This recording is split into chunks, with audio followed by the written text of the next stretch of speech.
So at the end of the day, he doesn't know how to handle the fame. He doesn't know how to handle the wealth. He doesn't know how to handle the That's the connection. problem. Make it That's the mistake. problem. You cannot compare yourself with someone that has been helping people for more than how many years has been in the industry. Nobody in the industry, the highest they can say is Oba Aboso or Yamugbo, but she has been helping people in the industry without anybody hearing. She has been helping people around her without anybody hearing. You now started helping people last 2 years. The whole world must know that you are helping. Is that help? Is that help? You're sure. Ẹ jọ̀ọ́ ẹ bá wa tá kí Validation. You're looking for ètò yìí lọ you're looking dáadáa for ẹ jọ̀ọ́. validation. You cannot compare yourself with someone that's handled wealth, someone that's handled fame, someone that's handled connection, someone that's speaking out for people. You cannot for years to you that just started yesterday.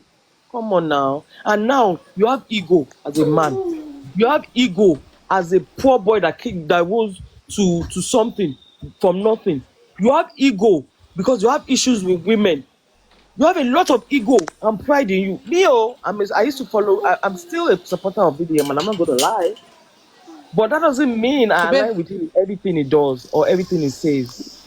So let's don't get it twisted. I'm not a God hater. bless you. I'm God a bless you. fan. I love that. I love that. I'm not. That essence. I love that. I'm I not a also rapper. support I'm not being VDM, but that yes. doesn't mean we go see As truth. We no, go no, no, come no, the no, no, corner. no. If make we Please, face the Emma, make the boy I'm self get sorry. justice. And if you no fit get justice, make them close the case, abeg. Make Make them everybody close the waka. case. They are not. Abi The make everybody dey go BDM im is not way. looking If for the boy justice. can't get That's why you're justice, getting it all wrong, these Mr. things they Caesar. are doing. Some Mr. people Caesar, now they BDM is use not this looking for. matter, they cash out, they BDM is collect not money, looking they for do this. justice. BDM is looking Let's for forget it. clarification.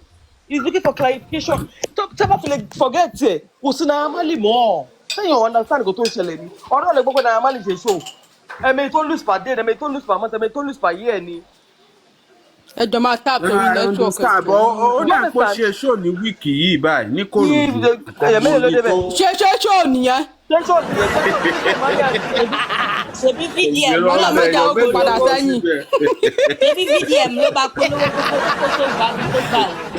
Mr. wọ́n sì Caesar, mọ̀ let pé me tell ó mọ̀ pé tí àwọn bá jáde pé tí àwọn bá jáde lásán láti sọ pé pé o má that is the power that Iyabo holds ẹni tẹ́ ń bẹ̀ kó jáde fún yín ẹ̀yin wá ń sọ níta ń pé ó ń sunkún. Àbà. on another note, Mr. Caesar, by the way, get yourself ready. You know why? When I started to comment on TikTok about the bad things, I didn't even know where there were factions. Me, I want continue, can you continue? But every time somebody saw me, like, she's from Team Woo. She won't get Team Woo. I was not one to go. They won't see me. They won't register. Kò sí wọ́n sì lọ sí gbòòlè sọ Wàhálà máa wà. ó láti jẹ́ kan ìjókòó ènìyàn kan sọ pé èèyàn náà ẹni wà lórí tí ó gbọ́ ó ní madam dolly all these things are saying you must be kidding wọ́n á bèèrè wọ́n ní wait what is saying where are they ó wá ṣẹ̀ṣẹ̀ sọ pé there is a platform ṣé àwọn ìgbà ìmú wa lọ síbẹ̀ kó sábà èwo ni team so I'm just saying this to say most people that support VDM they cannot think for themselves and anything you say now and then irọ́ ni ó parọ́ ni kò really ṣe ratel kò really support VDM so don't be surprised because all this way you say I don't support anybody. Ẹ̀gbọ́n mi BDN bá jáde lọ́la wọ́n máa ní fake ni. wọ́n ní pé irọ́ ni wọ́n lè pa kò really support so ẹ má. BDN bá jáde lọ́la wọ́n máa ní fake ni DNA yẹn. àwọn ẹni tó pọlọ wọn ti lọ. BDN bá jáde lọ́la wọ́n máa ní fake ni DNA. Mi sọ̀rọ̀ wọ́n ní òótọ́ ọ̀nà parọ́ ni. Àbẹ́ẹ̀rẹ̀ àbúrò kìnìún náà sọ̀rọ̀ ọ̀nà parọ́ ni. nǹkan tó ṣàfẹ́ nǹkan tó fẹ́ fún Wùmí ni pé kọ́ ṣàmú Wùmí. They are sore losers. kọ́ ní pé òun gangan lógun lábẹ́rẹ́. They don't want to believe that whatever they are saying is wrong. Exactly. They don't want to. Ẹ ti get nǹkan tí mò ń sọ wọ́n fẹ́ ṣe wọ́n ti lọ kó bá wọ́n ti kó bá nọ́ọ̀sì yẹn báyìí pé òun ló lọ gun lábẹ́rẹ́ tó fi kú. But don't look lábẹ́rẹ́ tó fi ṣé kú. Wùmí nìsín báyìí nǹkan táwọn àwọn idiot tó ń tẹ̀lé most of àwọn idiot tó ń tẹ̀lé VDM nǹkan tó fẹ́ gbọ́ ni pé Wùmí lọ̀daràn òun náà ní kọ́ lọ bẹ́ lórí dànù. Mr. Caesar ẹ̀rẹ́sà engage yín pẹ̀lú kankan kó lè yẹ yín. Now number one ntọ́nà fi yọ Wùmí ni pé Wùmí kọ́ ló pe nurse ẹlẹ́dàá ọmọ yẹn ṣiṣẹ́ bẹ̀ yẹn number one. Number two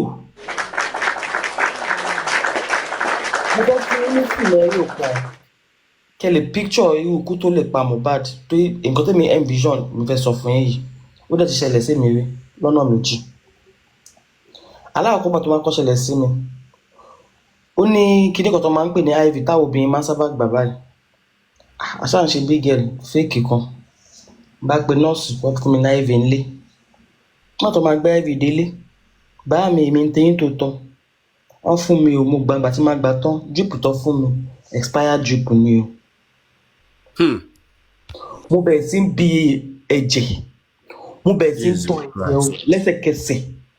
I started holding on to my chest because I was reacting to it. I was rushed to the hospital. The luck I had was that the hospital was on the same street that I was. Yeah. Number one. Number two, I went to the hospital. I did some checkups. I was told to get some antibiotics. That year, that thing I was treating was not supposed to go with ampicillin antibiotics. Ampicillin, one bottle of ampicillin. Off me ampicillin injection. The nurse now left the room for me to dress up. So I'm saying, so check me because she must step to my pallet. Chest me now I was falling and I needed to call for attention. I had to Thank you, mommy. on the table. God bless you, ma. Thank you, sir. I had to make something on the table for them to hear outside. For them, kill off for me ordinary Puritan injection, not for me, to stop that thing that was wrong with me. Those are two possible things that could have happened to Mohbad. Me, I've experienced it in my lifetime. So when they told me it was medical negligence, I understood almost immediately that yes, it's possible. Because ẹ̀gbọ́n mi, tí máa kí mi rí kankan tí máa gbá kò ní hospital yẹn ni máa kú sí o. Because mi lè sọ̀rọ̀, ó ti mú igbá àyà mi. Mo ò lè pariwo, mi lè ṣe nothing. So you see, people are just not understanding because see, a lot of Nigerians are not well versatile in their learning to understand that a lot of things can cause death without any intentional thing behind it. You are right, 100%. 100%. So now, because of the narration, justice for Mohbad, everybody now believes that justice for Mohbad means that Mohbad was actually murdered. Murdered by someone. Yeah, I get that. Yeah. Meanwhile, justice for Mohbad was for the bullying that led him to not wanting to go to the hospital. Èèyàn náà ń rí Mohbad ní Tuesday kóhun tó kú ọ̀nbẹ ìyẹn skepta àbí kí ló ń pọ̀ ókó ẹ̀ ọ̀rẹ́ ẹ̀kan tó náà wà ń bẹ tó pe nọ́ọ̀sì gangan ó náà ń rí Mohbad òun fún ní fóònù ẹ̀ kóhun tó kú níbẹ̀ níjọ́ Monday àbí Tuesday tó náà ń kú ọ̀nbẹ àwọn èèyàn náà ṣe sọ pé Monday ló ṣì kú náà sẹ́. So now nurse tó wà ní custody ṣé ti lọ bá nurse ti bẹ̀rẹ̀ lọ́wọ́ nurse pé bá ti wọ̀ débẹ̀ o ṣé Mohbad lajú o ṣé Mohbad pàjúdé ní o ṣé Mohbad náà gbọ̀ngàndán ní o. Did you ask the position where the nurse that gave Mohbad injection, did you ask the nurse the position Mohbad was when you gave Mohbad the injection? What day did you give Mohbad the injection? Did you ask the nurse all of these informations? Exactly. You are right, man. Here, before they administer any, they will ask you lots of questions. Thank you very much. What are your allergies? They will ask you questions, series of questions. My brother, let's admit that the nurse did not ask those questions, right? Let's admit that the nurse did not ask those questions. But the question is, would you give somebody sleeping injection? Would you give somebody that is not awake injection? So you cannot tell us that you gave a dead person injection. For possible. You gave someone that was alive injection. Yes. And from Adura's testimony, Adura says, and I quote, we moved him from one room to another and we left him with the nurse. Me and the wife went downstairs to cook. So my brother, the nurse, they left Mohbad with the nurse alive. When they heard the nurse shout was when they came up to him.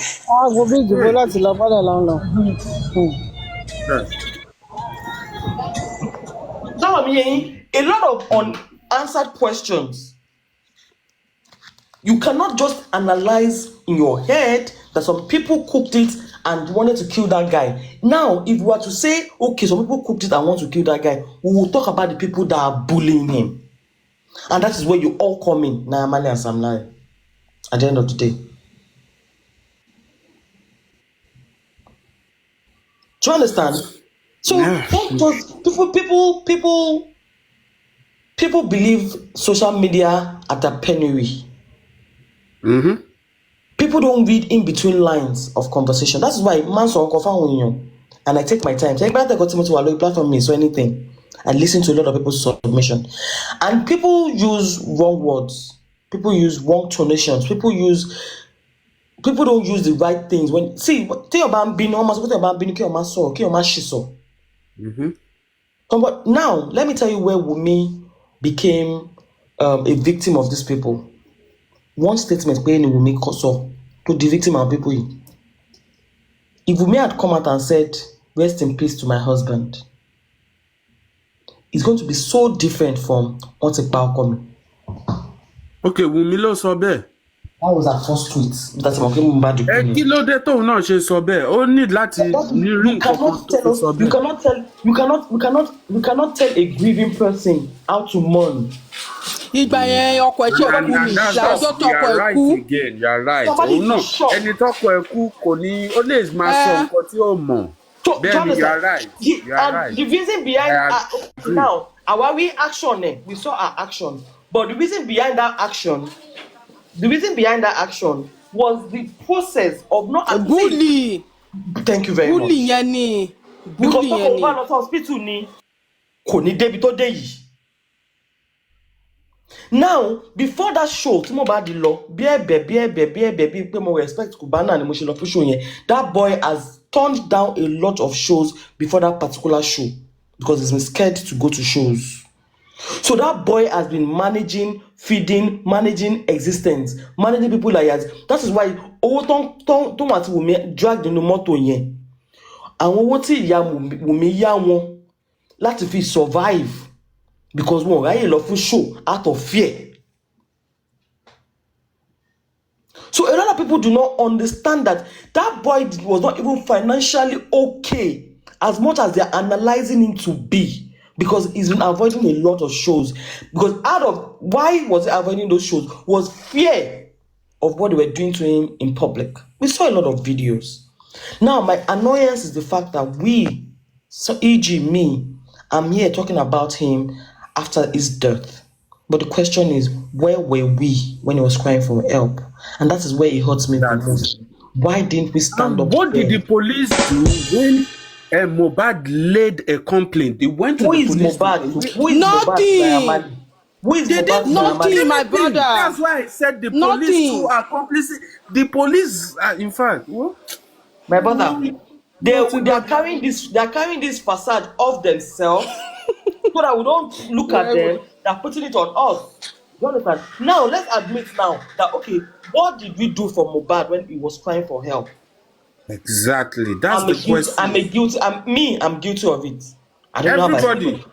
Because the guy lodged a complaint. He went to the police. Not once, not twice, not 3 times. So what did the police? The police are just rada. Let them to come out and tell us what it is. Yes, now. Wọ́n ṣiṣẹ́ ẹ̀gbọ́n mi wọ́n ṣiṣẹ́ ní fídíò ẹ̀mú lọ́wọ́ mu tíì nígbà tó ń ṣe wádìí. Until we first understand something. Me, you know I'm not going to go into the police situation because we all know that we are lawless in this country. But very lawless. One thing we have in this country is unity. If we can form that unity. And first, one thing I want all of us to know today is the fact that not only did Nigeria fail women, we as humans also failed women. Also failed Mohbad. We all failed Mohbad. So I'm not going to say that person. We all gave room for the very dark man to be who he is today. To be the very dark man. Because I don't call him very dark man. I call him very disabled person. At this point in time, he's very disastrous. So at the end of the day, one way or the other, we failed Mohbad. But man, do you know if that nurse was licensed She won't be in prison. Do you know that?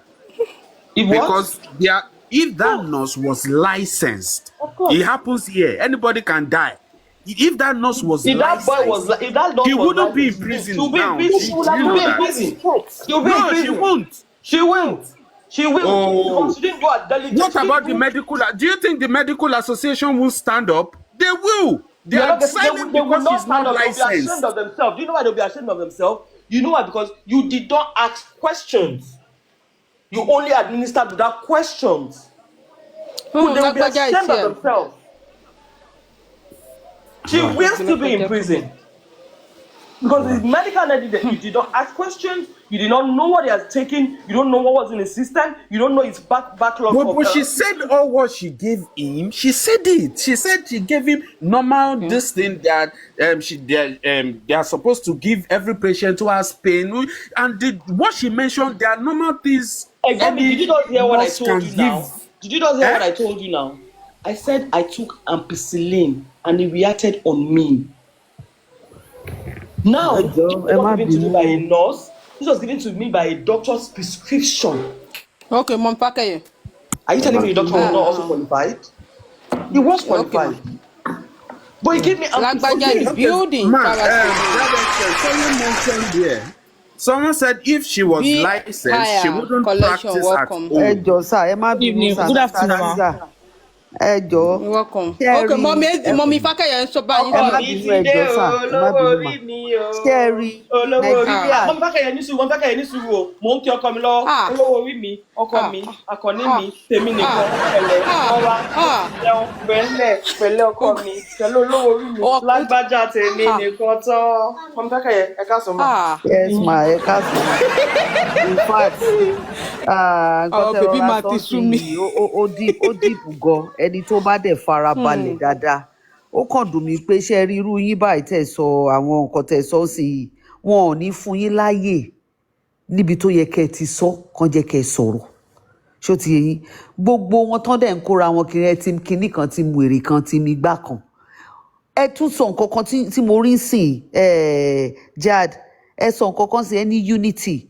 ṣé rí tí àwọn èèyàn bá gbogbo àwọn tó ń fọ́ọ̀mù alliance tó ń fọ́ọ̀mù kínní pé gúrùpù kan lélẹ̀ tí gbogbo wọn bá lè come together ṣó ti yẹ yín mà tí wọ́n lè fi gbogbo àwọn èpè nǹkan kan tó jọ ń ṣe fúnra wọn ìkan fi sílẹ̀ kán wá níṣọ̀kan ẹ rí i pé wọ́n máa mọ nǹkan tó ṣẹlẹ̀ but wọn ò ready and again ma nǹkan tẹ́ ẹ sọ ń sìn ṣé ẹ rí gbogbo hospital tó wà ní Nàìjíríà auxiliary nurses ló pọ̀ ń bẹ̀ o àwọn nurse tó wà ní gbogbo àwọn hospital yẹn auxiliary nurses ní gbogbo wọn mo lè sọ mo lè sọ gbogbo àwọn tán lọ kọ́ṣẹ́ ni gbogbo àwọn hospital ńláńlá tẹ́ ẹ rí tí wọ́n kọ́ káàkiri yẹn àwọn ọmọ tán lọ kọ́ṣẹ́ náà kó síbẹ̀ kí nǹkan tẹ́ ẹ sọ yìí ó ṣẹlẹ̀ sọ́kọ mi tó jẹ́ pé ńgbà tá a wà Nàìjíríà tán fún un ní oògùn díẹ̀ báyìí ló kù kékeré báyìí ló kù o kékeré báyìí ló kù I'm telling you nǹkan tó ń sọ yìí kò ń ṣe rọ òótọ́ ni ó ń ṣẹlẹ̀ o ó ń ṣẹlẹ̀ mi ò lè imagine irú Mohbad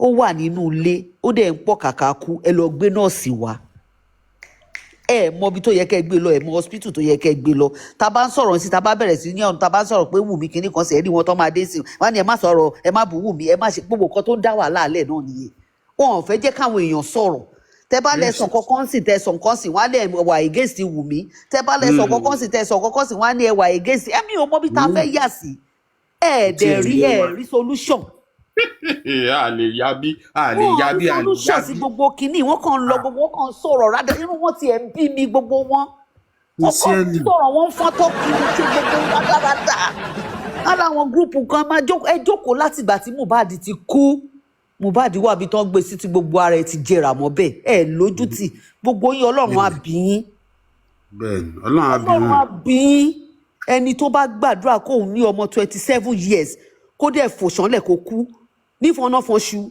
kí gbogbo yín wá jókòó kẹ́ máa fi ṣe content kẹ́ jókòó kẹ́ máa fi ṣe content kẹ́ máa fi pawó kẹ́ máa dáwó jọ kẹ́ máa lọ sọ pé ń ṣe lọ́ọ̀yà àtẹ́lẹ̀ yìí ṣèdí pùpù Yọ̀mí Fábíyì gbogbo yín Yọ̀mí ṣiṣẹ́ o mọ́mì Yọ̀mí ṣiṣẹ́ o 3 million people wà mọ́ mi. All these people are just seeking justice. Yomi òjíṣẹ́ kankan di ààrẹ brọ́dà mi. Yomi ò ṣe anything. Yomi ló ń ṣe wọn jẹ́ ká mọ bí ta fẹ́ yà sí. Taba ya bíbà wọ́n ní don't talk to me. Taba ya bíbà wọ́n ní is not tough. Where we wan come go sef? Wọ́n jẹ́ kí ọ̀rọ̀ ẹ kọ́ ní yes. Ó ṣe ń takù Yomi, lọ ń takù VDM, lọ ń takù èlé, wọ́n ti ẹ̀ jẹ́ ká mọ bí ọ̀rọ̀ tó yẹ kó dojú kọ. Ẹ jọ̀ọ́ sà, ẹ má bínú, mo kàn fẹ́ béèrè kankan. Kí ló tí wọ́n ṣe tí ì sin ọmọ ẹ̀ dì sin? Mi ò mọ̀ bàbá ẹ̀ ló refuse, bàbá ẹ̀ ní wọn gbọ́dọ̀ sí. Ẹ máa gbọ́, ṣé ẹ rí nǹkan tí inú mi ṣe dùn pé màmá ló ti ń jẹ́ káwọn èèyàn sọ̀rọ̀. Àwọn táwọn èèyàn pé àti mú mi nítorí mò ń béèrè logical question. Ayọ̀, àwọn èèyàn ṣe ni máa sọ ẹ jẹ́ mi. Àwọn tí àwọn bàbá jòsí tó bá wọn bí ẹ má bèrè mo ní wípé mo sọ nǹkan kan wọn rò bóyá torí mo fẹ́ attack wọn níbọn like you say wọn ò jẹ́ kí èèyàn sọ mo ní mo blame bàbá jòsí nítorí pé he has more sense. sorry ẹjọ ma host ẹ drop mi kẹlòmíì náà wọlé ẹ drop mi kẹlòmíì wọlé. Ṣé kìí ṣe torí nǹkan tí DJ sọ? Ó dàbí ẹ má bínú, ó dàbí bọ̀dá yóò kí wá sí TikTok dáadáa. Mi ò kí wá farabalẹ̀ báyìí máa ṣe fún mi ìfẹ́ wàhálà. Ní ẹ jókòó yẹn máa wọ̀ ìmọ̀ ń gbádùn yín Ọlọ́run ẹ jókòó yín. DJ ẹ fi bọ́dà mi lẹ̀ náà DJ wàhálà yín pọ̀ o ẹ fi bọ́dà mi lẹ̀ jọ. Mo wá sọ nǹkan kan mo ní mo blame wọn fún ìdí yìí ni pé káwọn èèyàn bá mo agree wípé bóyá ṣe mọ ọlọ́mọ àyíké èèyàn ṣọ̀fọ̀ ọmọ bóyá kí ni ẹ ló bá lójijì tó fi lọ sin ṣe mo ní nǹkan mo ní ọba wọn mi ò mọ̀dí tó ṣe sin ọmọ ní pàǹpà bẹ́ẹ̀ mo ní boy number 2 he should not have got involved bóyá kán ti pe àwọn àgbààgbà tó wà nínú ilé because he might be acting irrationally maybe he might not have he might not be thinking straight pé ọmọ wọn fọwọ́n kankan tó ṣe. kò tí ẹ lè think straight at that time kò lè think straight. mo tún wá ní ìdí tí ọmọ wọn ṣe di content tí ọmọ bàbá yẹn ṣe di content ni he was the one that encouraged it. Yes jẹ́ ká tiẹ̀ gbàgbọ́ pé bọ́ wọn jẹ́ kí n sọ̀rọ̀ dé mọ́ ní ẹ jẹ́ ká tiẹ̀ gbà pé tòótọ́ àṣà akérúkọ náà máa ń pe Wùmí Pàṣánà ẹ jẹ́ ká tiẹ̀ gbàgbọ́ mo ní number 1 as a wise man wàá ti wá mọ́ṣẹ́ mẹ́ṣẹ́ like I said before and I keep saying it. Obìnrin náà ṣànà. Ẹ ti máa bẹ́ ṣe máa tètè ṣe díẹ̀ nìyẹn number 1 kó tiẹ̀ kọ́kọ́ mọ̀ bóyá o lose ọmọ kan o sì ní èrè àbó lérè lórí ọmọ. I keep saying it I'm not saying pé Liam ló bá yẹn Mohbad lọ́mọ mo ní but kò yẹ ká máa ní conversation yẹn ní public. And ibi tèmi ti ara nǹkan tèmi ṣe máa ń dàgbà pé mo Ìyábọ̀ máa ronú bẹ́ẹ̀ mi náà ṣe máa ronú pé ó sọ ń gbà ẹ̀ ní ó ní àwa kó lè ká máa bèrè díẹ̀ ní ọ̀rọ̀ internal family ni but bóyá àwọn míì tí bàbá tó wà lọ kó mọ́ra ni o bóyá torí pé wọ́n fẹ́ ṣe GoFundMe ni o the reason Mohbad became content today is because his dad encouraged it. Can he has shut people up or you have gone to... God bless you, ma. God bless you. God bless you. You see that, father? God bless you, ma. Dolly P. If he had gone to the likes of maybe Oriyomi or somebody else, maybe Oya, because one was sort of Berekete, no. But no, he came on TikTok, they were doing clinical, one analysis. Wọ́n dẹ̀ ń fún bàbá lion tán fún bàbá ó dùn mọ́ bàbá. Mọ́mí Fákẹ́yẹ ẹ̀gbọ́n kan tí mo sọ mo ní ká ní bàbá ni mò ń sọpọ́ọ̀tì mo ní wàhálà ìmọ̀ àti kọ́lé lion náà máa wọlé ní lẹ́tà ráìtì. Àwọn yẹn olóṣì ni àwọn pípù yẹn wọ́n fọmú lọ́mọ mẹ́kọ̀ọ́ ni ọlọ́. Ẹ máa gbọ́ wọn ò jẹ́ kí n láǹdì kí n bá gbàdúrà kí rẹ̀ ṣẹlẹ̀ sọmọ mo ní ọ̀rọ̀ kí rẹ̀ ṣẹlẹ̀ sọmọ Ọlọ́run má jẹ́ mo ní kò yẹ kí all I'm saying I don't hate him I don't disrespect him just as far as ká ní pé even kan tó bá ti wá sórí TikTok lọ́jọ́ kan kó ní ẹ má fi ọmọ mi ṣe gbawógbawó in tí mo fẹ́ mọ̀ ni pé ta ló pọ̀ mọ́ mi ẹ má ṣe kinní kan bàbá náà tún wá ń ṣe show I'm like no you are encouraging these people ṣe bó ó wá wọ́n lọ́wọ́ àbí ògbó lọ́wọ́ ni bàbá ń lò ṣe orin pé ló wá lọ ṣe wá lọ ṣe orin yẹn pé sọ díẹ̀ nínú ẹ̀ but unfortunately ẹ ti lọ pé gbogbo àwọn ará àtẹ̀ntó kíá àtẹ̀ntó kíá àtẹ̀ntó níṣẹ́ àtẹ̀ntó níṣẹ́ ẹ ti lọ pé gbogbo èrò wa máa wọnú lẹ́yìn. And now tí gbogbo ẹ̀ bá ká tán sí tí gbogbo ti fi Mohbad ṣàjẹ́ndà tó bá tán báwo ni wọ́n ṣe fẹ́ tonú ilé wọn padà. If that child belongs to Mohbad báwo ni ọmọ yẹn ṣe máa grow up kó máa rí nǹkan tí gbogbo tí grandpa òun sọ and then nǹkan tí mo tún wá rò rè ó ní ọmọ yẹn kì í ṣọmọ ẹ̀ even nǹkan tí ò bá kì í ṣọmọ ọmọ ẹ̀ ṣó yẹ kó wà ń bẹ àzàgbàlagbà kó máa gbé ọmọ ẹlòmíì ṣépè ó yẹ kó pé ọ̀rọ̀ èpè kan ni mo bá wá ọ̀rọ̀ shading kan ni mo bá èmi ò ń ṣara yín kẹ́ máa ṣe ó ṣe fracas ó ṣe fracas Wùmí láṣà ọ̀rọ̀ àṣànà kan ọ̀rọ̀ tó pọ̀ mọ́ mi ni mo fẹ́ mọ̀ kò sí èyí tó kàn mí àṣànà ni mo ti gbọ́ ẹ̀yẹn kọ́ ni kẹ́ máa bá mi fà bí mo ṣe máa mọ tó kàn mọ́ mi ká ló insist ni ó máa ti click already láti mọ kókó pọmọ ẹ màmá ẹ ní sùúrù mà ẹjọ ẹ jẹ́ ń sáré sọ nǹkankan ṣe rí ẹjọ mà màmá àlùtà Ọlọ́run kó ṣàánú wa ẹjọ kí ọmọ yìí gan jẹ́ ọmọ àlè Liam yìí ọmọ tiẹ̀ ọmọ bàbá yẹn ló kú ọmọ 27 years ló kú kọ́mọ yẹn jẹ́ ọmọ àlè bàbá yẹ kó gba ọmọ yẹn sọ́wọ́ ni tẹ́ni bọ̀dì bá rọ pẹ́kẹ́ tó bá sọ nípa yẹ kó gbé ẹnu ọmọ mi ní màámi ẹ máa jèrè ọmọ mi ní gbọ́ kú yín mi ní gbọ́ kú yín. bàbá ọmọ tó yẹ kó fi ṣèkejì ara lọ́mọ yẹn ọmọ tó yẹ kó fi ṣèkejì ara kó a rí àwọn ọkùnrin wà níbi gbogbo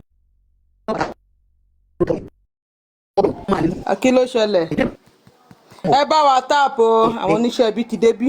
kò sí nígbà tí káàdì ìyá rẹ kò yẹ kí bàbá ti ẹ̀ sọ wípé nígbà tí Liam ti kú ẹjọ́ ẹ má come for me o mi ò bá yín ṣe Mohbad o ẹ má come for me tó ti yẹ yín nígbà tí ọmọ yẹn kú tó kú báyìí ó yẹ kí bàbá ó yẹ kẹ́ gbé Liam sórí ẹsẹ̀ yín ni kẹ́ wà má yà kẹ́ gbé Liam sórí ẹsẹ̀ yín ni kẹ́ wà má yà kẹ́ máa dúpẹ́ fọ́lọ́run wípé Liam fọmọ sílẹ̀ fún yín ẹ̀yin lẹ wá ń sọ pé ẹ fẹ́ ẹ̀ ń wá DNA ẹ̀ ń wá kinní kan ẹ̀ ń wá gbà ẹ̀ ta ló pòfo gbogbo àwọn tó ń gba láyọ̀n lára yín tó ń gba nǹkan kan lára yín ṣáwọn pòfo ọmọ ni àwọn ò pòfo ọmọ bàbá ọmọ tí wọ́n lé àwọn ọmọ wọn wà lamẹ́ríkà àwọn ọmọ wọn wà ní Canada ọmọ mi wà lórí ẹsẹ̀ rẹ̀ tó ń gbọ́mọ ẹ̀ lọ sí skul káàkiri bàbá ẹ̀yin lẹ lose ọmọ ẹyọ kan tọmọ yín tún wá bí kalẹ̀ ẹ tún wá ní pé kán lọ ṣe kinní kan ẹ wá tún sọ pé kán máa ṣépè fọmọ yẹn tó jẹ́ kí n hate kinní yẹn nìyẹn èmi ò tí ẹ máa ṣépè fọmọ náà ẹ lè kàn máa ṣépè fọmọ that's what èmi ò like.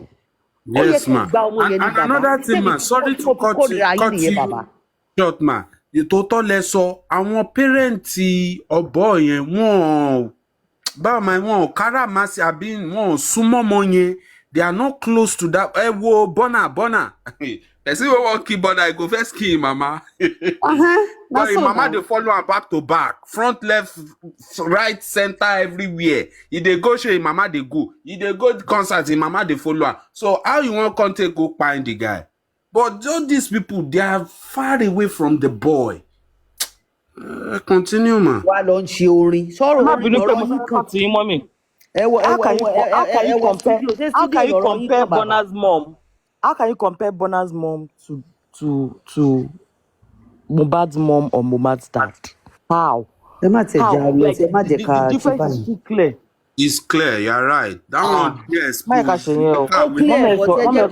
Nínú kòkò dúdú lẹ̀kọ́ funfun tí ń jáde ẹ má jẹ́ ká lọ báyìí tó ti yé yín ẹ má jẹ́ ká lọ bẹ́ẹ̀ ṣó ti yé yín àìmọye ẹlòmíì tó jẹ́ pé èèyàn rádaràda ló bí tó dẹ̀ jẹ́ pé lè ní ó jẹ́ èèyàn ó ti yé yín nínú ìkòkò dúdú lẹ̀kọ́ funfun tí ń jáde yín ò dífá ẹ má compare ẹ má sọ pé ìyá kìíní kan ó yàtọ̀ síra wọn kò sí kankan tó yàtọ̀ nù kankan Ọlọ́run kó ṣàánú wa kó fún wa lọ́mọ tọ́ kó jẹ́ ká lè ronú bó ṣe yẹ ká ronú pẹ̀lú àwọn ọmọ wa òun ni that's just it ká ronú bó ṣe yẹ ká ronú òun pẹ̀lú àwọn ọmọ wa òun ni ìyá yẹn ìyá Mohbad ní tẹ̀ kí mi fẹ́ máa ń because wọ́n á ní women supporting women tí n bá ní kí n sọ̀rọ̀ sí màmá yẹn Ọlọ́run á sun ẹkún Ọlọ́run ẹlẹ́dàgbọ́ eléyìí tí wọ́n lo yẹ ríǹgì tó ń wé orí kiri yẹn tó ń wé orí kiri bí ẹni tó ní túlù yẹn wọ́n á ṣí gèlè orí wọn yẹn kúrò torí pé kí ni wọn ò ní rònú ọ̀rọ̀ ọmọ là ń sọ wọ́n ra mọ́tò fún yín wọ́n gbé mọ́tò fún yín ìyẹn ló máa di Mohbad fún yín ṣé yẹn ló máa di Mohbad yẹn ló máa di Liam tó yẹ kẹ́ ẹ mú mọ́ yín tó ń dùn èmi nìyẹn Liam tó yẹ kẹ́ ẹ mú mọ́ra èmi ò mọ Wùmí rí omi ò dẹ̀ fẹ́ mọ Wùmí kò sí nǹkan tó kèmí àti Wùmí mi mọ́ rí but ọmọ kékeré tí ọmọ yín bí kalẹ̀ ẹ wá ń sọ pé kì í ṣe ọmọ yín ojú òtí yín ẹ lójú tì. ẹ jọ̀ọ́ mà ṣé mọ̀ pé sorry good afternoon ṣé mọ̀ pé ọ̀rọ̀ tẹ́ dáwọ́lé yìí it would have been another way why would I say it would have turned out well if the father had taken responsibility of Liam and live in the scenario of what exactly killed the son or pied the son, as it may be, and got closer to Wunmi, it's possible that if at all Wunmi had a hand in it, he would know along the line. That's, played along and see, okay, let me even know what is going on. Let's be in the family house. Let's see how they are coming in. Now, if we're going to play, like a victim card and say what exactly happened, you can think of a scenario in 10 ways. You can ask your question and say, oh, did Wunmi speak with somebody? Did she bargain with somebody to harm Mohbad or something? But if the family were united from the beginning, the boys' family were the one that failed him. What I said, they were not united. The boys' family were the ones that failed him, and we have these God bless you. God bless you, Empire. The Empire. In all I love families. that. We have them in all families. When I saw the interview with VDM and all the families coming up, I already read it. They were the people that were going to be visible. If that boy was even still alive, those people would have still sold him out without even collecting a dime. Now, let's refer back to the father and mother kneeling down for Naira Marley. They had sold the guy's birthright long ago. Long before he even died. Because there are certain people that don't even have money, but I tell you, they will not eat shit. Like, Toba is the last thing on me. I'm not taking it. So obviously, they had sold the guy's birthright long before he died. That's the truth. So all this, something happened, and back to the police force. If Wunmi had a hand in this thing, as I said yesterday on the live video I was yesterday, they would have put her in jail by now. Nigerian force, even when they are negligent, they know their job. You've never had, if you have a case in Nigeria, because I had a case, if they are going to investigate, they are as thorough as FBI. Forget it, they are well trained. I'm telling you, God bless Police you. Nigerian police, if they want to do, if they want to do their job, but if they want to get you, my brother, my sister, you are gotten. So if she had a hand in it, she would have been long gone. They saw it, they read it. They have psychologists among them. They have instigators among them. They have people that play underground jobs. They have people that are even walking around that for weeks, for months, that she did not know that it's from the police force. I'm telling you. So if she was involved, she's small compared to the forces that are around her that they could have used to get her. They would have even used the sister that betrayed her long ago, but they know she did not do it. They know. So that one is written out. Then back to the DNA. Nobody in the whole world has the right to ask a mother to go for DNA. If the father never said that child is not his. Go for DNA, Nobody. And that's why the police force will not push for it. Yes. It is going to be a family stubble. They can banter it in court. They can go and do anything. It's never going to be a case. So all the old VDM ranting online, I really don't know the mindset of those following him or the mindset of those, supporting him as he may be. Now bringing it back to the background causes of what really happened. For me, as I said yesterday, I am a supporter of Iyabo Ojo, but I can say I am upset with her. Why am I upset with her?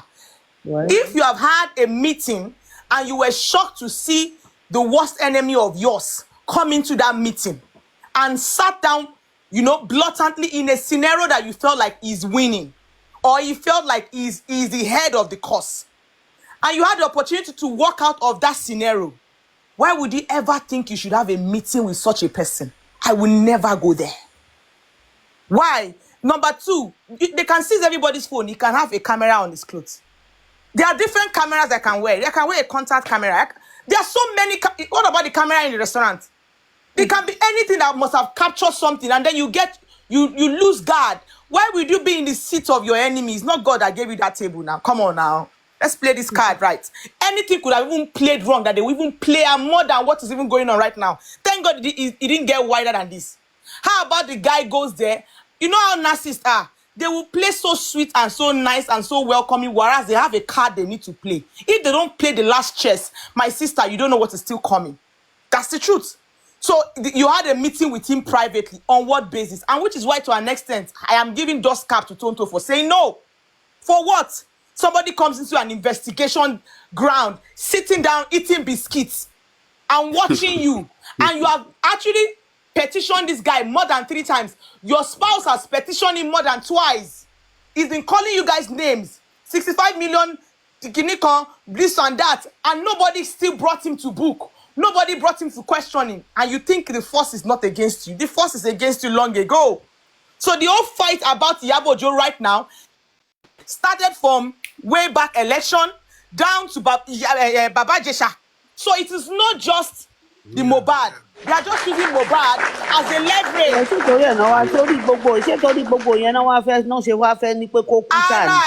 Don't you know how politicians and the whole Mommy, lights no are connected? They are there now. How do I pay somebody? Iyabo Ojo lẹ́gẹ́ náà ti wá jáde lẹ́gẹ́ náà ti sọ lẹ́gẹ́ ti accuse ẹ̀ wípé ó lọ tẹ̀lé pátì mi ṣèbó gbowó ní kinní kan lẹ́gẹ́ ti wá. That is what I'm saying. They have you know, she has eaten and dined with those people that the other party before. So they will see her as a betrayer, which is not a betrayer. We all have reasons for joining a party. For joining, exactly. It's not a do or die. It's not. God bless you, my sister. It's not a blood God pot. bless you. If I have a different opinion about your leadership, why should I follow your leadership? Because I am loyal to one person out of the leadership. Because I'm loyal to one person does not mean I'm loyal to everybody. What they are saying is she's dying and wine with them, and she's just the mudu of the everything, and that why would she want to leave them and go for another party? That's what Justice saying is still. That's why they are bitter about my it. brother, anyway. What you are saying is what I am saying. To be sincere with you, she did not join any party. She didn't stand for anybody. She only had them as colleagues or as friends. Peter Obi ló ti ṣe fún Peter Obi ló tẹ support. No, Peter Obi ló support. Ó support Peter Obi, and she made it saying I'm not going in any negative way. Not to my sister. Mo ṣàlàyé fún mommy. Oh, okay. What me I'm saying is that this whole digging deep on trying to get Iyabo Ojo's head is not just starting on Mohbad. Okay, so she's supported, not a member. They will never get her head. And they will not. They know they've never lost. Get her head. And if you know somebody that is winning, that you know that God has a backing on them, you will see their victory trails. What I mean by their victory trails, I'm telling you, see how things are working in their life. Yeah. If God is not behind somebody, you don't need to be waiting for nemesis. You will be seeing it. It will be coming from different angles that the person is not going to win. Not that even God himself said it in the scripture. He said there will be tribulation, but you will conquer it. He knows they will come, but he knows that she will always, be victorious. But what is my take in all I've said so far? What I'm saying so far is that as much as people are supporting Iyabo Ojo, if openly people believe in a motive towards the petition, towards the Mohbad case, towards the group that was created, which nobody needed to know, because I'm in more than 5 or 10 groups on WhatsApp. I don't know what their reasons are. I would ask that we show her more love by pushing her brand, speaking good about her. Group now water. Exactly. I don't know how group now right now. People create group for holidays. People create group to go on holidays. People create group for health reasons. People create group for progress. People create group for a job. There are so many groups all over the world. People create group for just women within location, men within location. People are in my industry. They create group. Do you know how many industries that are running on groups? No. Ṣé a lè protest because sin bobo yìí? Make they just bury this guy. Make we just rest. Make we just rest. I am tired, yo. I am just tired. You have a point. Protest you. The father said no. Is the father now? 10 years. And when VDM posted a video, a screenshot of Iyabo Ojo's message on the group yesterday, and she said that the man is a useless man. That's Mohbad's father. I asked a question under the comment section, even though people were bashing me there. I asked a question. How many people did not see that man is a useless man from the beginning? So if somebody is typing it in a chat, something I can say vocally, even if I'm seeing him in front of me, I will say that he's a useless man. How does that make her look like an hypocrite? Ask yourself. that she's saying it in a group of people that she trusted in, or she believes that they have a good motive, does not mean anything, because as we are talking here, we are mentioning it. It's not a news.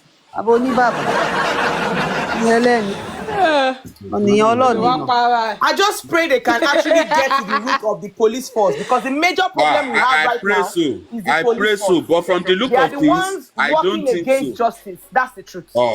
Because all round, TDM has been acting. He himself knows that he has played himself. He has hit himself on the leg. He knows. There are so many lines that he has drawn that legally is meant to be detained by now. They know video.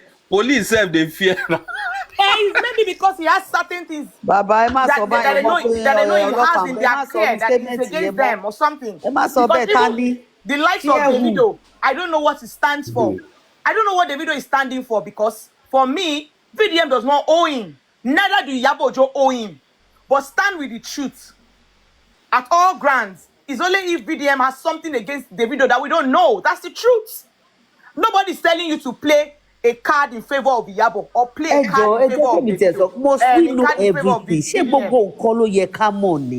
But you have a relationship with Iyabo for heaven's sake. That is a good question. We want to know this. We want to know that. He's a narcissist. That is what narcissists do. Before he was going to paint, Dre, the friend to Davido, he first of all sold the guy out as an evil guy. Now, by the time he finished the whole video, did not mention any charts. He went to start building them. What narcissists do? They paint a picture in the minds of the people. I get that. Yes, you are right. Because he later cleared their names and said, they are not there. He was just going to raise energy. They are not all of them. The thing about raising energy for people. Yes, the thing about narcissists that people don't know is that they will build forces for you. Let's say you have 2-3 people that have things in their mind against you. They will build those forces in the picture and then speak about the empire. The guy is making money from this matter. Because to video me to drop. The guy is making all about Mohbad in Jawo.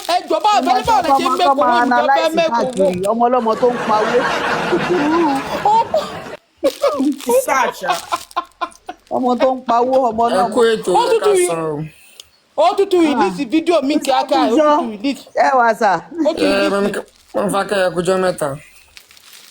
Ó tún release video kíákíá, ó tún fún Cherry. Ẹ má bínú.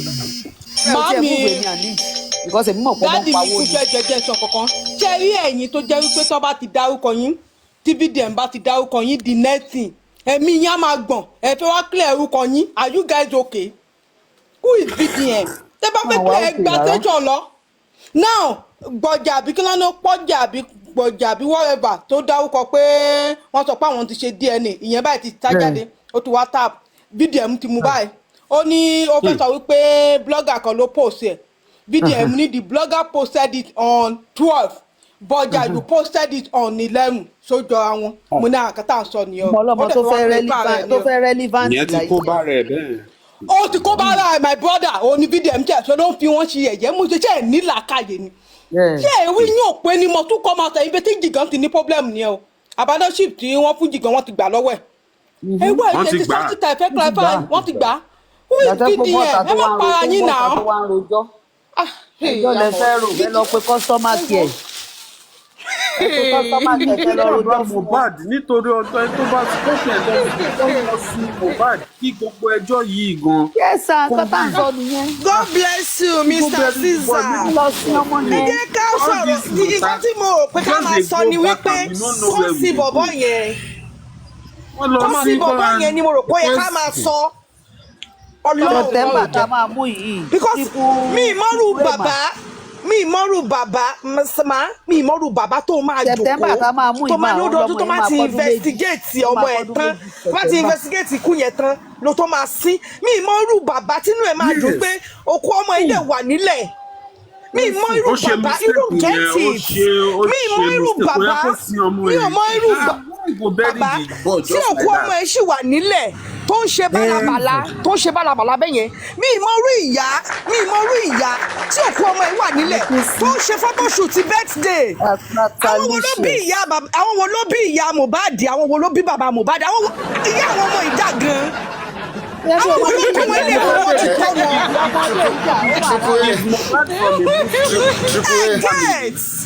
Triple ẹni sùn ẹ mọ nǹkan tó ṣẹlẹ̀ ṣe rí two things lọ́rọ̀ àwọn people yìí two things ni from the side of the mother and the father ó ti wà glaring pé from day one they have never been responsible. Yes, 100 for you. They are not responsible. ṣe Mr. Sisa ṣe mọ̀ pé èéfín ní ìwà kò sí bẹ́ẹ̀ ṣe lè bó tó ó máa rú. From day one ó ṣò irú ẹ̀dá táwọn méjèèjì jẹ́. 100. Nǹkan tó ṣẹlẹ̀ nìyẹn kò lè ìyẹn àkọ́kọ́ unfortunately enough for them ṣe ra àwọn social media guys are from Iyabo Ojo to Very Dark Man they are just using that guy's situation to make money. I'm telling you traffic náà ń wá tó dẹ̀ fi mẹ́kọ̀ọ́ that is just it.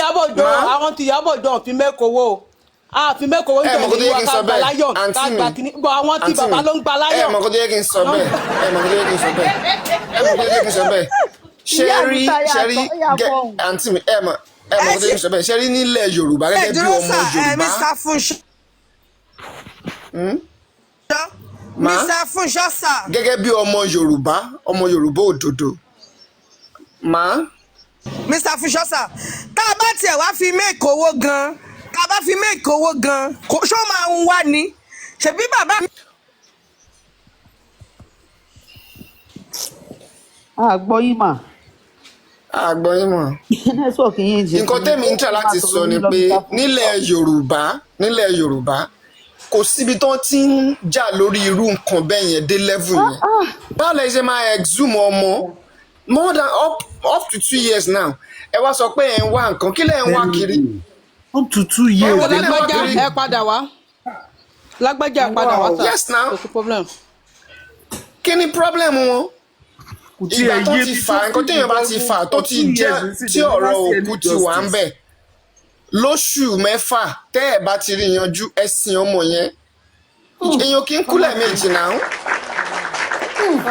èèyàn kì í kú lẹ́ẹ̀mejì bọ́yìí wà yẹn gbogbo wọn mò ń sọ categorically mo lè sọ anywhere from A to Z gbogbo wọn tó ti wà ní involve ní kí mò ń sọ dáadáa wọn kì í ṣe abiyamọ gidi all of them wọn ní human feeling all of them àtòbí àti àwọn social media gbogbo all of them wọn kì í ṣe abiyamọ gidi because kò tí ì síbi nílẹ̀ Yorùbá tó ti ń ṣẹlẹ̀ tíyàn ti ń wo òkú ọmọ ẹ̀ báyìí tó ń rà ní bẹ́yẹn tí ẹ rí nǹkan yanjú sí tẹ́lẹ̀ fílẹ̀ bẹ́yẹn bó ṣe wà yẹn Ọlọ́run ṣe rí ìdájọ́ Ọlọ́run ó yàtọ̀ sí tàwọn èèyàn ní Ọlọ́run gbogbo ọbọ̀ yẹn wà yẹn tó bá yẹ pé ọ̀la bá ní judgement days I can say it wọ́n á jẹ fóyà lọ́wọ́ Ọlọ́run gbogbo wọn tó wà involve I'm telling you gbogbo wọn pátápátá tó wà involve ní kò sí òfin Ọlọ́run tó fàyè gbà pé ẹ ti sin òkú ẹ wá lù jáde torí pé ẹ fẹ́ ṣe investigation ẹ wá lù jáde ẹ wá filẹ̀ bẹ́yẹn kò sí òfin Ọlọ́run tó fàyè gbà. Kí ló ń ṣe yẹn? Kò sí òfin Ọlọ́run tó fàyè gbà. Nǹkan tí mo mọ̀ ni pé kí èèyàn tó sin òkú ẹ lè ṣe autopsy kẹ́ ẹ ṣe gbogbo ẹ̀ kíní kan tó bá ti lè wọlẹ̀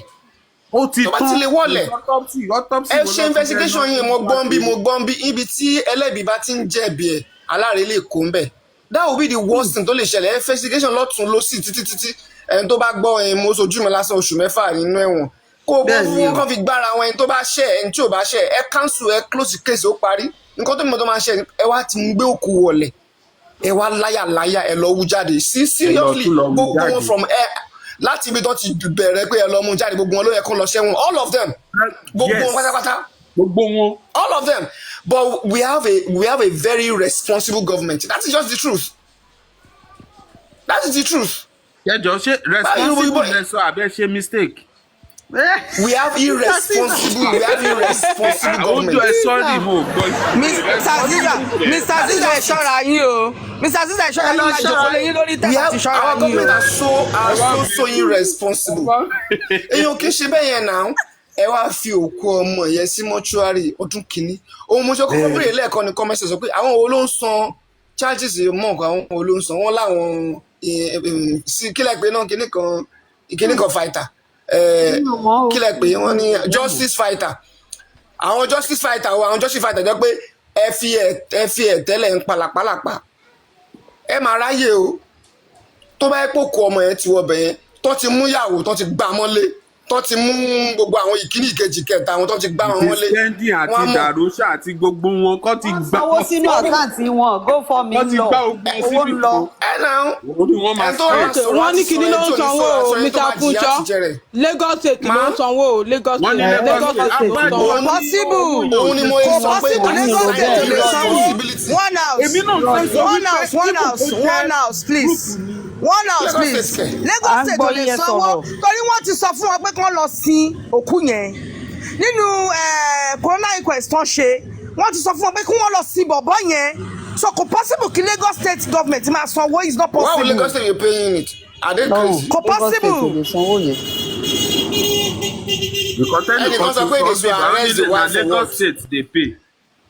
nǹkan tẹ́mi sọ kó fi involve ìyàwó ni pé èmi mọ̀ dáadáa. sọ pé kán máa arrest kìíní kan ẹ máa rí wọn máa wá sí bíbá ẹ ṣáà fi wọn lẹ̀. nǹkan tẹ́mi sọ nìyẹn pé àti nǹkan tẹ́mi ń try láti sọ ni pé ṣe rí méjì lọ́rọ̀ tí kú ilé ò bá pani tòde ò lè pààyàn. bẹ́ẹ̀mi ṣe mọ̀ nìyẹn mo ṣe oore kò gbè mí ó ní ọwọ́ ìkà kan nínú. that is the truth. tó bá yẹ pé ìyàwó ti jáde ni pé ẹ wo ọkọ mi tí kò ti jìyà láyé kò tún lè jẹ tó kó yẹ pé ìyẹn gan ló ń fight fún people will still look at that side that's a very good reason o kàn jòkó ìyá náà wẹ̀ from day one just like I said. ẹ má bínú Mr. Funṣọ́ ẹ jọ̀ọ́ Mr. Funṣọ́ kí ni ìyàwó wa ń jà fún o. ẹ má bínú because ìyàwó ìyàwó Wùnmí kí ni Wùnmí ń jà fún.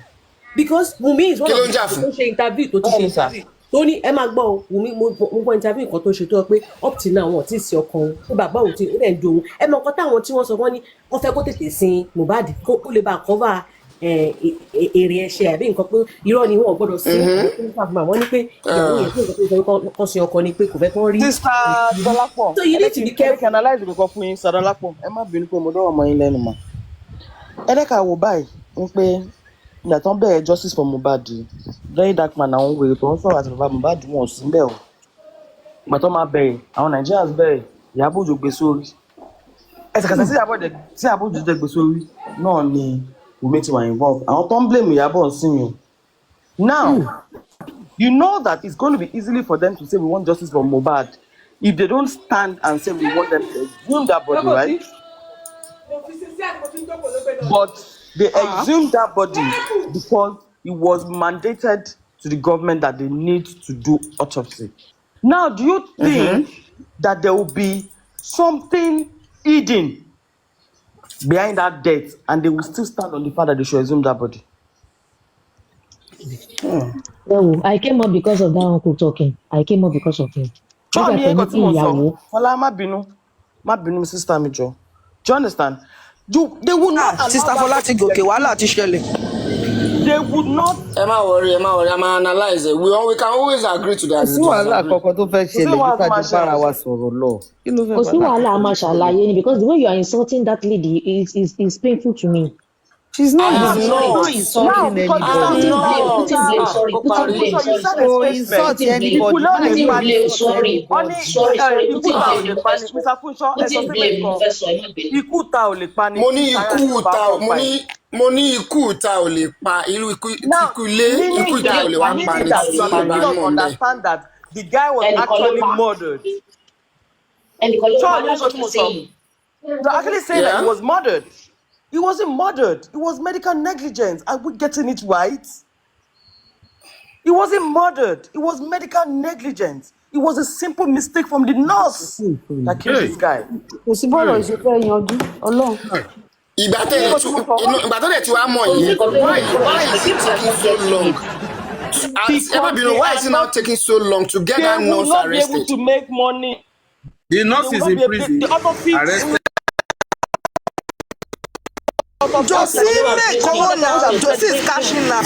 Josie Manila is cashing out. Mr. Funṣọ́ wọ́n ti ní kán lọ ṣe case pẹ̀lú nurse Madam Ó sì ti Fọláṣadé, wọ́n ní prison. kó lọ Madam ṣe kéèsì Fọláṣadé, ẹ nǹkan má tí bínú. kóòtù sọ nìyẹn. Mr. Folúṣọ́ wọn ò bú Wùmí, ṣó ti yé yín? Nǹkan mi táwọn ń ìbú sọ náà Mọ́mì ẹ̀ anything má ṣe nìyẹn. mọ̀ bínú. pé English tí mo fẹ́ lò ní pé wọ́n All blame ẹ̀. right, Wọ́n put okay, blame. English tí mo fẹ́ lò nìyẹn mọ́mì. Wọ́n all put right, blame okay. on her. Now, nǹkan tí mi fẹ́ sọ níbẹ̀ ni wípé because mọ́mì sọ pé tá a bá bẹ̀rẹ̀ sí ní fi ṣe àti wà ń bí tẹ́lẹ̀ mọ́mì. Àwa tí mọ́mì ti wà ń bí tẹ́lẹ̀ but people have right to their opinion. Everybody ló ní right láti sọ wọ́n ẹ feel nípa ọ̀rọ̀ Yeah, yẹn. Our yeah, opinions can never be the same. So yẹn ò yes, ní pé ma'am. ká jà. A kò lè máa Yeah, put explanation fúnra wa ní so yẹn ní mọ́mì. yes, ma'am. Now what made me come up was this uncle now saying wípé ṣègbọ́n kí ìyàwó máa sọ pé kí nìkan tó pa ọkọ òun yẹn ni tó bá yẹ pé yẹn ló ń jà fún. What Daddy, has she the been nurse fighting was for? arrested, Ẹ but ní the sùúrù, papa ẹ What fi has she sọ̀rọ̀ been fighting lọ́wọ́. for? What has she been sharing? That is what from day one to Kwetiku. She know that girl knows more than anybody, even more than the father of the deceased. That girl knows more, but she's afraid of insecurity in the country. Ṣé ọmọ yẹn sọ̀rọ̀ jù kọ́ kidnap pé kò tí ì sọ̀rọ̀ gan wọ́n threaten ẹ̀. She knows a lot, but she can't speak. Jésù. Even Naira, when Naira and Iyabo met, Iyabo said it in her live chat. There was a narration they were trying to push to her, but she will not come out to narrate it for people. They should come out and narrate it themselves. Àwọn ni kò jáde kó wá ṣe àlàyé narration tó ń fún òun nípa industry yẹn ẹnu wọn ni kò ti jáde kì í ṣe ẹnu òun ló máa ti jáde. She said it on her live chat. Okay, tọmọ yẹn ò bá jà pé kí ló pa ọkọ òun, why did ọmọ yẹn sọ fún bàbá ọkọ nígbà tí bàbá ọkọ step into the house pé dádì mo a máa rú òkú yìí ni mo gbọ́dọ̀ mọ òkú tó fakọ mi ẹ jẹ́ ká rú òkú yìí jòsè sọ pé pásítọ̀ lòun òun mọ ibi tó ti rí òun mọ tó jẹ́ kọ́ wọ́pù pásítọ̀ fún un ṣùgbọ́n wọ́n fẹ́ lọ ṣe surprise birthday fún yàn àwọ̀ jíǹsì nígbà tó lọ́ọ̀dọ́ bẹ̀rẹ̀kẹ̀tẹ̀ ó wọ jíǹsì ṣùgbọ́n tó bá lọ station àwọn ọdún cherish sultana tó ń wọ̀ yẹn because ọmọ tó ń gbò ní cherish sultana wèrè tó ń wọ̀ lọ yẹn ló ń bí mi nú ó ṣe ibi tó wọ́n rú sultana káàkiri òun gbá wèrè sẹ́gbẹ́ yìí ìyẹn ló ń bí mi nú ọmọ ẹkú èyí ẹ̀tọ́ ọmọ ẹkú ó wá stage show ó kọ́ àwọn olórí burúkú kan sẹ́yìn wọ́n bí ẹ̀jẹ̀ bá ń jí boys ó wá ń kọrin kí ló bàbá olórí burúkú wò nìyẹn ẹ wọ́n dípò ìlà fọ́tò ẹ̀ fẹ́ ṣe bẹ́ẹ̀ di ká jẹ́ ní. Bẹ́ẹ̀dì, ta ló fẹ́ ṣe bẹ́ẹ̀dì? Ká jẹ́ ní. Bàbá ò gbọ́dọ̀ ṣe bẹ́ẹ̀dì nígbà tán fẹ́. I lose the son in 2017. I lose the 4-year-old son. Wàhálà ní gbogbo ọdún yẹn mi ò rò pé mo gẹ̀ẹ́tì ara mi ní gbogbo ọdún yẹn. Ní gbogbo ọdún yẹn tó fi jálẹ̀ from May down to December mi ò rò pé mo gẹ̀ẹ́tì ara mi. 4 years ká máa sọ. That family Alobade are part of the problem that boy had ọmọ 26 years. Exactly, àwọn bọ̀bọ̀ yẹn ò ní family gidi. Bọ̀bọ̀ yẹn ò ní family gidi. Alọ́ba family. Ká fún bàbá, ká fún àbúrò, ká fún ẹ̀gbọ́n, àbúrò ìyàwó àbẹ̀, ìyá ìyàwó kí ló jẹ lẹ́yìn. Ọmọ 26 years, kí ká tó tó yẹn tó wà lórí, wọ́n tún nà án níta, lórí ìdókòó yà. Ó bọ́ sí íńtánẹ́ẹ̀tì kó máa pariwo pé tí kò bá ṣọmọ ayé wọn ta. Ìrẹ́ tó bá mi dánwó ẹ̀wẹ̀ láyé ọ̀bá ní pàjẹ́. My first one is in music. Torí ẹ̀ ni mo ṣe kó ohun gbogbo tí mo ṣe níbi tí mo wà yìí lẹ̀ I'm going home to spend with my son. Tàbá bí ìyá láìpẹ́ àìmọ̀ tó bá mọ mi dán o. Someone was mentioning Burna Boy. You can compare Burna Boy to this. Burna Boy's mother is educated and at the same time she has been in the music industry for years. She knows the in and out of industry. Àwọn ilé burúkú wa jókòó ṣe tẹ̀lé kíní burúkú eléyìí burúkú tó wà nípa tí wọ́n fi ń kọ́ pásítọ̀kì yẹn. Ìyẹn wá ṣépè fún ṣé jésì. Ìyẹn wá ṣépè fún ìyá mi. Tọ́ba ọlọ́run dájì mí. Ṣé ibùkún jèsè yẹn kìí tẹ́ ń ṣe yẹn? Ṣé eré tó dàbí Fọlá ṣé eré tó dàbí Olúmọ̀rọ̀ kì yẹn? Olúmọ̀rọ̀ kẹ́lẹ́ tó dàbí Olúmọ̀rọ̀ kì yẹn. Elephant baby ẹ ti ní baby elephant mẹ́sàn yẹn. Tó dàbí Olúmọ̀rọ̀ kì yẹn.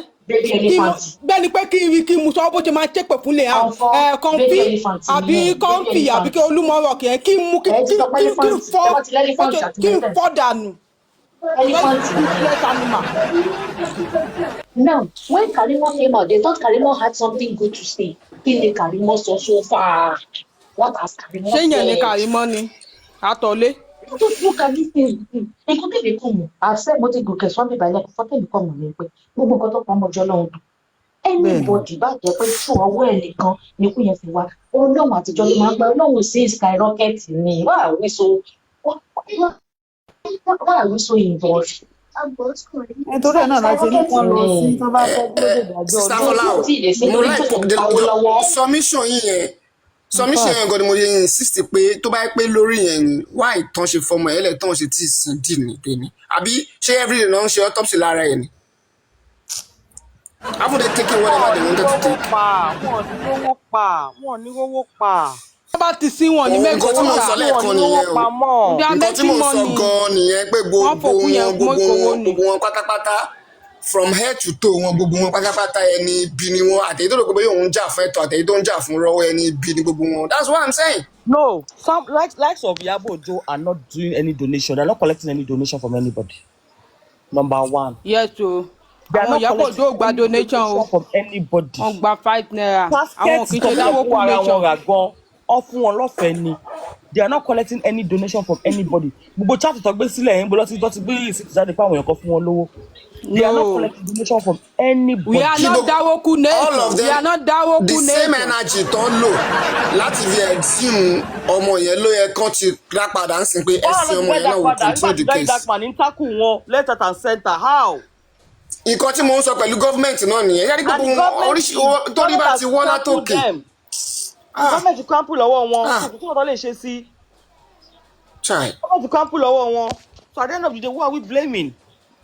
You can't blame Iyabo Ojo for anything. Mr. Fusho, so bàbá ò lè jáde sìn ṣé wọn ní gbọ́ sí àbálẹ́ni tó bá ní ẹ bá mi sin ọmọ mi wọn ní gbọ́ àbí. Bàbá gangan ló ń pa owó, bàbá gangan ló fowó, ọmọ pa owó, bàbá gangan ló fowó. Mr. Fusho, ṣé mo pé wọ́n ti give Bàbá tó ní judgment? ọmọ òun lo àìsíkí òun ló fi lóògùn. Ṣé mo pé wọ́n náà ti give judgment? Mo gbọ́ yẹn náà o. Do you know that?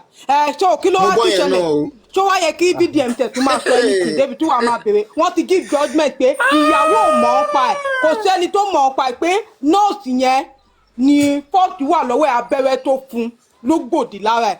Judgment dẹ̀ ti give bàbá ní ọ̀dà pé kó lọ sin ọmọ ẹ̀ sà. Wọ́n tún ní rárá. Wọ́n ní wọ́n dẹ́jọ́ yẹn dáadáa. What else do you want? So kí lẹ fẹ́ gangan? Kí lẹ fẹ́? No, ẹjọ́ nǹkan fẹ́ pé kán mú Wùmí kán ṣáà mú Wùmí kán mú lọ́rùn kán ṣáà ṣe ọmọ yẹn lè ṣe tọ́tọ́ fún ẹ. no àṣebí ṣé ọmọ kékeré ṣé lè máa lùsì bàbá tún lùsì ìyá ni.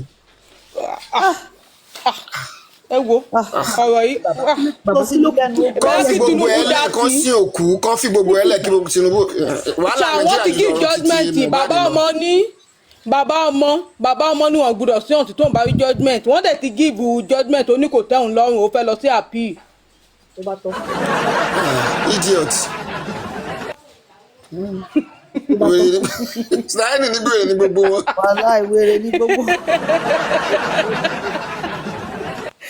Ọ̀rọ̀ yìí lágbára. No, ọ̀rọ̀ yẹn kàn sí ẹ̀ ó súyàn ni now it's becoming irritating. Mọ́mí ó ti súyàn mọ́mí ẹ̀wà mọ̀kan tó ṣẹlẹ̀ Mr. Fusho ẹ̀wà mọ̀kan tó ṣẹlẹ̀ ó dẹ̀ pẹ́ tí mo ti ń sọ̀rọ̀ yìí o àwọn èèyàn mi mọ̀ pé mi lè ṣe kí n má sọ̀rọ̀ yìí statement pé if care is not taken ọ̀rọ̀ Mohbad máa padà dógun abẹ́lé ilẹ̀ Nàìjíríà Ọlọ́run because àwa di pé àwọn tíìmù tẹ́lẹ̀ àsọ pé wọ́n fẹ́ kọjú ìjà á di ogun eré náà dẹ̀ máa pè é o I'm telling you ọ̀rọ̀ Mohbad eré náà máa pè tí ìjọba ọba tètè wá kọjá sí. Èèyàn kan sọ̀rọ̀ Yèyé Fọlá kan sọ̀rọ̀ sáré wọ́n ní so very Mohbad is in the free hand. Doesn't even control the free hand anymore, you see. Ṣẹ́ẹ̀rì. Ọwọ́ bàbá ló wà.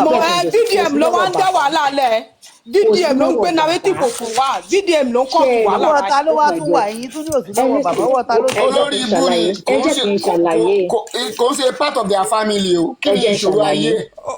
Kò yé mi o bàbá mi o DDM ló ń dá wàhálà lẹ̀ wá. Mo rí bàbá tó lọ bá àwọn fáwọn kan ní 24 hours Ọlọ́run fún òun fún ìbá ní 24 hours láti defend ìkànnì kìíní kan òun fún kìíní kan. Bẹ́ẹ̀ni. Tẹ́lifíṣì tí mo fi ní kò sí lọ́wọ́ bàbá mi wípé is the country we find ourselves. Citizen tí wọ́n ti power ju government lọ. Citizen tí ní power ju government lọ. You want to tell me that in a free country, government of Africa ṣe kan be telling them the worst? Wọ́n á bẹ̀rẹ̀ sí especially when it is our country. Wọ́n á do your worst. wọ́n máa tún àbí kó gbé síta kó wá gbé fún ẹ they cannot pay again Lagos State is still paying òun gbẹ́lẹ̀ kan tó ń sọ pé Lagos State cannot pay Lagos State is still paying they are still paying that's why the pé kóòtù ní kó wá gbé kó lọ in another country they will put it out for you or they go bury themselves nígbà tó ti mọ̀ kó fẹ́ sí why did you bury him in the first place bẹ́ẹ̀rì àtọwọ́ ṣe kó wọn nígbà yẹn òun ni ò jẹ́ kó tó sì rí ìdí kankan jáde tẹ bẹ́ẹ̀rì ọmọ tẹtú rẹ pa tẹ gbé sínú ti pààyàn lórí kí ló dé tó wọ́n tó góòlù sí lára ni. Bàbá yẹn ni ò fẹ́ jẹ́ kán sí ọmọ yẹn that's just it. Gbogbo sí sì ń lo owó sì ń lọ. Òun náà ni torí ẹ̀ náà sí. ẹ̀ńtọ́ ní pọ́sán jẹ́ ní pépà tó sáká tí ó dààmú àwọn olórí ìlú kan kẹ̀ ń pani kò fẹ́ ṣe kí ẹni kò fẹ́ ṣe kí ẹni ojú òsì sì kò dé àwọn ìwọ̀n ní pọ́sán jẹ́ ní pépà kọ́mọ hospital kan ṣe kò yọjú. Ẹ̀sìn tó ti ń béèrè lọ́wọ́ obìnrin pé kóbìnrin lọ ṣe kinní wá ò lè béèrè ẹ̀. We are in an insane country. If not, someone will come on media. Oh, push action. Oh, take action. Orí media nìkan ló ti wá ń pariwo lórí burúkú. You are giving people that are older than you, far even older to be your mother. You are giving them 24 hours, 74 hours, 24 hours. Tí o ṣe ìrírí. Tó pápá sókè bí Bruce Lee ti ń ja boxing. Táà tún nìyẹn. VDM àbí VDRAT àbí ráńtẹ̀ àbí ráńtàsì àbí wọ́n ti ń pè é. Orí màá yan àsẹ́nìtì lò.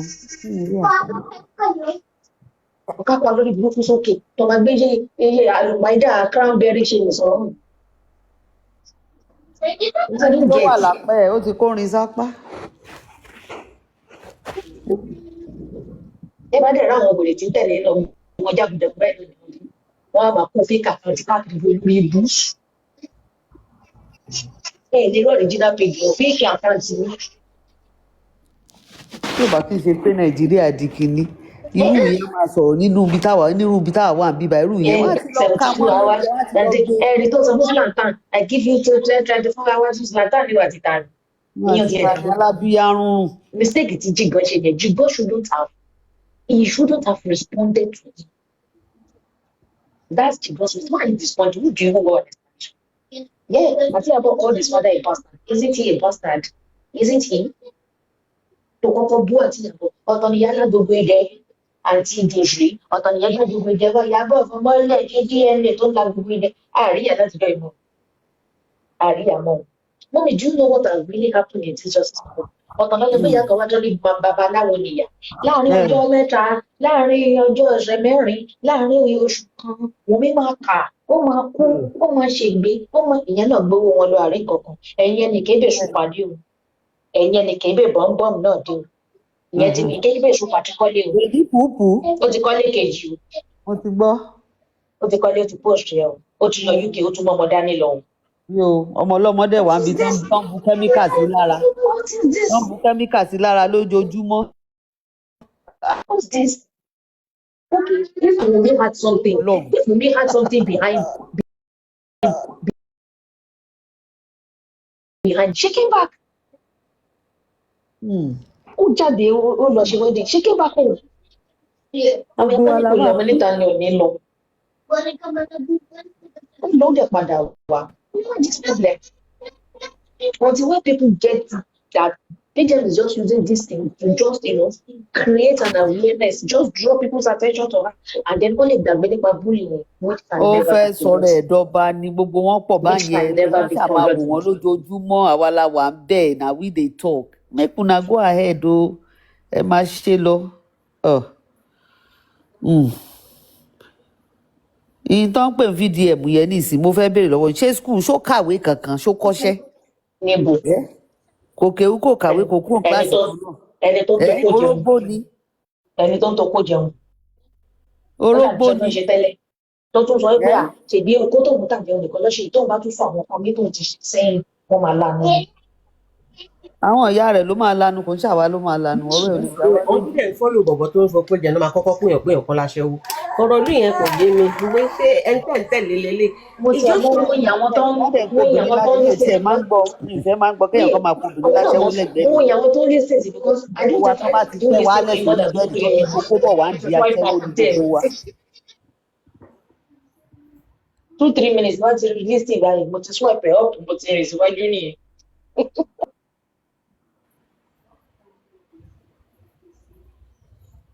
nǹkan sọ Ìyábọ̀ aṣẹ́wó ní Ìyábọ̀ aṣẹ́wó ní kinní kan aṣẹ́wó wọ́n ní fi lẹ̀ kí lọ ó sẹ́yìn tẹ́ wa wọ̀nyí lọ́rùn bẹ́ẹ̀. tó wọ́n ọ̀dọ́ ẹ̀yìn ni.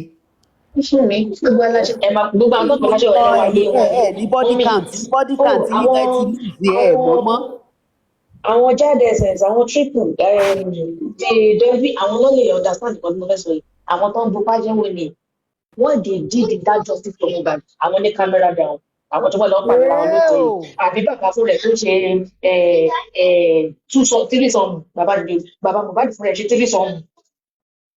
tírí kílẹ̀ pé. nígbà 3 sọmù nígbà tó lóun lọ sọ́dọ̀ bẹ̀rẹ̀ kẹtọ̀ l'Àbújá nígbà òtẹ́ẹ̀lì ó kọ́ ọmọ sókè yìí ó ṣe 3 sọmù. mo dáràn. àbáwọn kan ṣe kámẹ́rà dàn fún àbáwọn tó pè láwọn pé àbá tẹ̀ lọ sí justice for Mohbad a máa rọ́pò wà dẹ̀ tún máa rówó kí ló wà ní.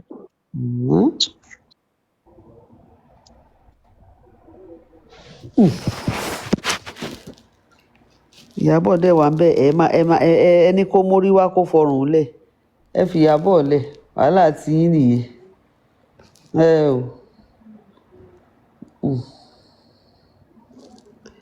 ìyá àlùtà mo rí yín náà ó dà pé ìyá àlùtà ti bízì. kí ṣe wọ́n ti gbé ìyá àlùtà. wọ́n lẹ́yìn tún sọ báyìí dán ní pọ́ṣì. ẹgbẹ́ lọ fẹ́ gbé wọn lọ. níbo. mo lọ fẹ́ gbé wọn lọ. wọ́n tún sáwọn sọ bẹ́ẹ̀ sọ díẹ̀ níbẹ̀.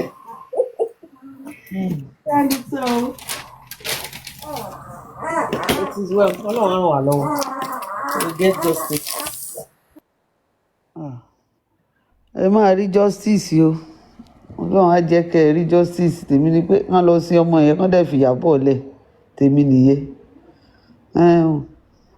jù bẹ́ẹ̀ ilé tí yẹn bẹnu ọmọ oníbẹ̀ lẹ́nu yẹn tó ń sọ pé kinní kan tó fẹ́ sọ rẹ̀ di kinní ẹ wo jẹta tí Ìyábọ̀ Òjó jáde ẹ mọ iye èèyàn tó wò Ìyábọ̀ Òjó ẹ wá ní káwọn èèyàn má la rí mọ́gì ó pọ̀ o èrò pọ̀ ń bẹ báyìí ni bí omi.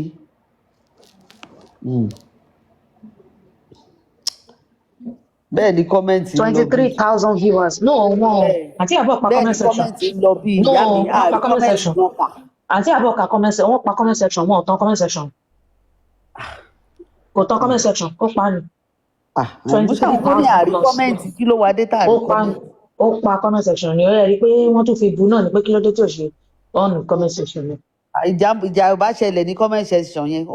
àìmọye èpè tá a gbéra wa ṣẹ́ lórí IG àìmọye èpè tá a máa gbéra wa ṣẹ́. ẹ wá ní kán má bínú èrò pọ̀ o. ẹ̀yin yẹn ni òkè ìwọ tó ní kó má ba rẹ́kọ̀dù ẹ jẹ́. tó yẹ pé ẹjọ́ tó ti rò ó ti kún omi òkun wọn ti rí 10,000 wọn ti rí 5,000 wò wọ́n wọ́n ti rojọ́ wọ́n ti rojọ́ ẹjọ́ tó ti jáde lẹ́nu 5,000 náà ní 1,000. ìtọ́ tó ti jáde lẹ́nu wọn ó ti kún omi òkun. ìjọ tí Ìyábọ̀ Òjó náà gòkè wá tó sọ̀rọ̀ ìkànnì exum ọmọ yẹn ṣé mo yẹyàn tó wò that very day too níjọ́ yẹn náà. níjọ́ yẹn náà. níjọ́ yẹn náà.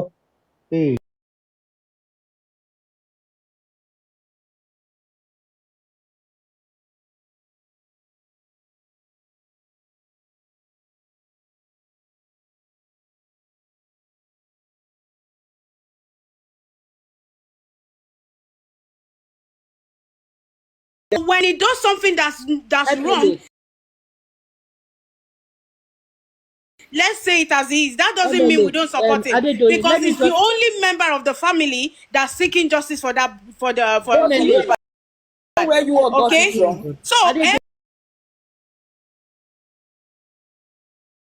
every one of us, we love him. Like yesterday when Paparano was even dragging him, I had to leave because I couldn't stand it. Okay, so that's how much that's how to let you know how much I root for this man. Okay, but when he does something wrong, let's say it as it is. You understand? But you coming here trying to say, oh, you don't know this, you don't know that, and putting things like you're trying to push a wrong narrative, okay, as if, oh, this guy just started talking, he just started going against this man. What was the background information? What happened? Where did it start? Where are they right now? What happened? Why did he change mouth about these people? It didn't just start. So if you notice there is a game going on, okay, you think he should be romancing them and not say it as is, as a foundation. What about his own reputation? Okay, so can I say something now? Please, can I just say something? So first of all, let me tell you something. You have a foundation. Remember what I said? Empathy. Sorry, I did before you say what you want to say. How long have you been in this? No, how long have you been in this? But you say you don't know it, but you know the person, you know the conveyor of the foundation or no? You know there's a foundation.